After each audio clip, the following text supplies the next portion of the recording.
Hey YouTube, I am back today with a video. I thought I was talking about if it fits your macros. I believe it was yesterday, day before, and I thought that I should probably clarify a few things. I talked about the basis of if it fits your macros being that if you know your macronutrient requirements, you can eat whatever you want to. And it was kind of pointed out that, well, hey, how do I find my nutrient requirements? So today I'm going to tell you how to find your base metabolic rate, your BMR, as it were. And I'm going to show you a couple of things that help me diet. But first, I'm going to show you how to find your base metabolic rate. And this is going to be an approximation, but we're going to use something called the Harris-Benedict equation. And it's going to give you a pretty good guess of how many calories you need to be eating a day to stay right where you are right now. Okay? Start out, and there's an equation. I'm going to show it to you right here, but it's going to be 66 plus 6.23 times your weight in pounds, not kilograms. I'm sorry, UK guys, I am from America, so it's pounds, because America is great, but it's weight in pounds, plus 12.7 times your height in inches. Again, America, we don't use that centimeter bullcrap. Minus 6.76 times your age in years. Okay? So now we got that. Now we're going to, once you tally that up, you do the math here, you're going to have a value, you're going to have a number. So whenever you get that number, you're going to take it and we're going to multiply it by what we call an exercise factor. And what this factor is it's going to increase your calories based on, a guess of how often you're active. So if you get little to no exercise per day, then we're going to take that number that you just got and you're going to multiply it by 1.2. If you exercise 2 or 3 days a week, 1 or 3 days a week, anywhere, if you exercise at all but less than 3 days a week, we're going to say 1.375 is the multiplier. So you're going to multiply that number you got by 1.375. If you get moderate exercise, if you are like the majority of bodybuilders or weightlifters, you work out 3 to 5 days a week, that is moderate exercise. That is going to be your BMR, that number you got, multiplied by 1.55. Okay, and if you are a heavy exercise, which is 6 or 7 days a week, you're like like an Olympic trainer or something, I don't know. Your BMR is going to be 1 times 1.725. That's the number that we just pulled up. It's going to be times 1.725. And then I guess this is just the extreme, like you are retarded at how much you exercise. I guess maybe if you work a lot of shifts, then very heavy exercise, twice per day, extra, really, really heavy workouts. Maybe if you work like at a lumber yard or something like that, and you worked a lot of shifts and you still came back and worked out. That'd be an example of this, I guess. Your BMR will be that number times 1.9 in that case.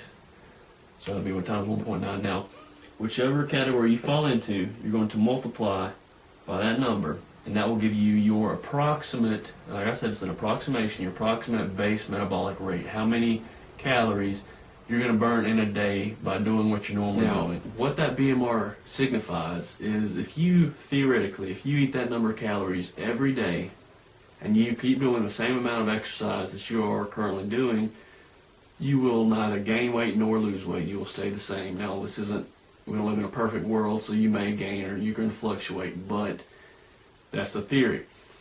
Now, how do you find your macronutrient requirements? If you are wanting to diet, you first need to know there are 3,500 calories in a pound of fat. So we can take that number, we can take our knowledge. You say you want to lose 1 pound of fat per week. Take 3,500, divide that by 7, you're going to get 500 calories per day. that you want to burn. Take those 500 calories and subtract it from that BMR that you just calculated, and you will have the amount of calories that you need to eat per day to lose 1 pound of fat per week.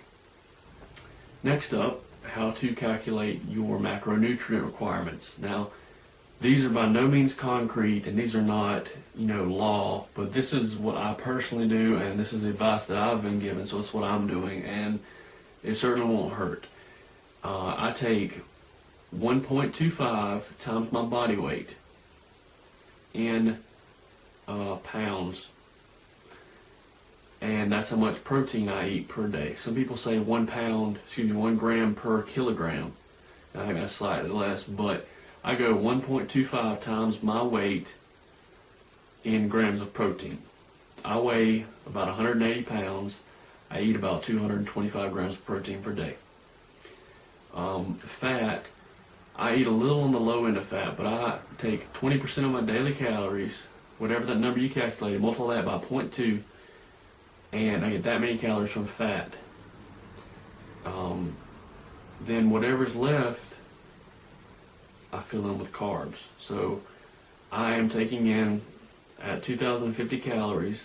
Now my math may be slightly off, but I take in 225 grams of protein per day, around 50 grams of fat, and around 185 grams of carbs. Now, if you didn't know, 1 gram of protein has 4 calories in it. 1 gram of carbs has 4 calories in it. 1 gram of fat has 9 calories in it. If you know that, you can multiply out and you can get your macronutrient requirements for your diet. Next up are a couple of items that I find a necessity. I don't see how I lived without them before. And the first one is a scale. You can buy it. It's $20 at Walmart. $15 maybe, I don't know. It's cheap. It does grams, ounces. I'm sure it does everything else. All I really use is grams and ounces, but weigh out your food. When you look on your nutrition label, it may say 1 tablespoon parentheses X grams. Weigh out the grams if you're wanting to be really anal about it. If you're weighing out chicken for the day, then you probably want to weigh out your chicken using a scale because you don't want to guesstimate. When you guesstimate, you usually horribly underestimate how much you're eating when it comes to sweets and things like that.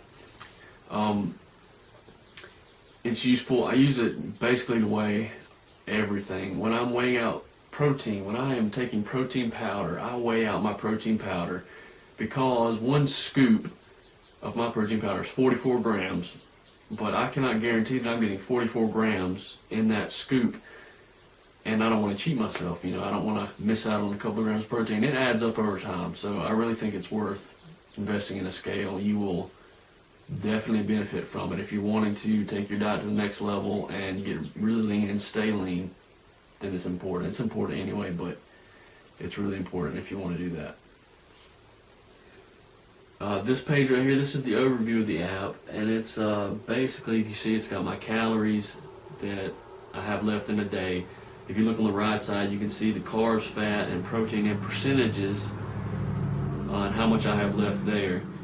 If you look at this tab, the food, you can click, you can click Add to Lunch, and it pulls up your most used items for lunch. You can see all my good food that I've been eating. You can go to Recent Foods, you can go to My Foods, and you can create your own foods. However, if your food isn't listed on here, you can search, and most likely they will have it. If not, you can create your own food, like I said, or you can press this little button right here. It's my favorite button. It's on the iPad. I think it has it on smartphones. I'm not sure. But this little button here is the scan button. And you press this button, and it pops up with a scanner. All you do is you hold this over a barcode, and it will lock on. Sometimes it's a little, hard to lock on, but it will lock on and pull up the nutrition information. That is extremely, extremely useful. You can add in cardio if you've done cardio. but mainly I use it for food tracking, and it helps me get within, you know, you're not going to be absolutely perfect, but it lets me get within 20 or 30 calories probably of where I want to be every day. So that's all for this video, but in my next video I'm going to talk about some cheat foods. I call them cheat foods, but I also call them diet saver foods, because they're foods that taste great, that help kill cravings, but they're not bad on your calories. They're not bad at all, and I have several of them that I'd like to share with you, and hopefully you can learn. And if you were on the verge of cheating one night, then just go get one of these instead, and you know, really your conscience will thank you the next day when you look in the mirror, and in 2 weeks when you're a lot leaner, it'll thank you. So I'll see you guys tomorrow, and have a nice day.